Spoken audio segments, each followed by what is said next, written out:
Hi, my name is Goddess Fiore and welcome to my YouTube channel. Today we're going to be talking about consent. Something that doesn't get talked about enough in financial domination is consent.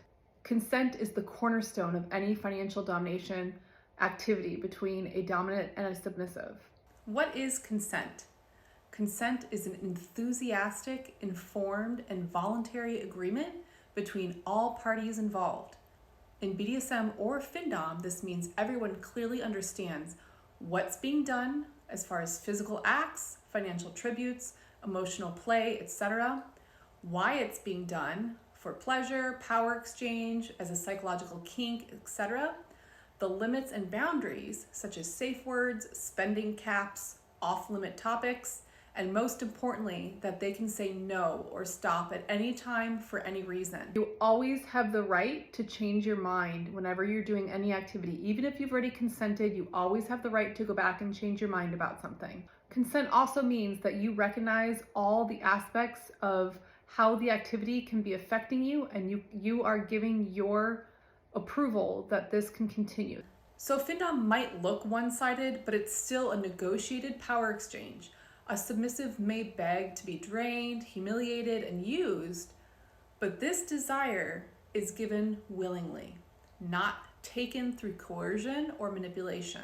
It can be very misleading because you will see a lot of things on X where Findoms are talking about forcing subs to do different things and not caring about what the sub wants. And that's actually very against BDSM principles. Consent has to be on both sides, with both the dominant and the submissive. This goes for dominants too.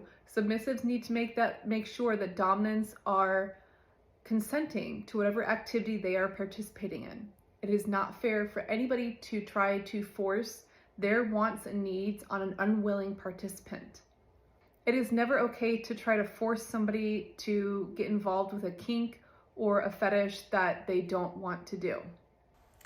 Some examples of healthy domination consent include clear agreements on spending limits or expectations, safe words or check-ins, or aftercare after a scene, especially if the sub is pushed emotionally. It includes ongoing and open communication, even in a humiliation dynamic.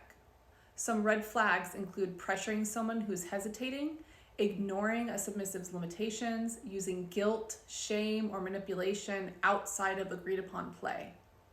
Why does consent matter? Consent protects everyone, the dominant from crossing ethical or legal boundaries, and the submissive from harming that they didn't truly want. Consent protects the dynamic itself because trust is power in BDSM. When a submissive knows they are safe, they can freely give you everything: control, money, and devotion. It's important to remember, in order to give consent, you have to be of sound mind. If someone is intoxicated, or they have a mental illness, or they're disabled, they may not be able to be making decisions for themselves. It can be a very fine line with consent and some of the kinks that are out there, like blackmail and forced intoxication. I personally do not participate in a lot of kinks because they are unethical. And in my opinion, forced intoxication is one of these. When you are intoxicated, whether it's alcohol or any other type of substance, you are not giving informed consent to participate in that activity.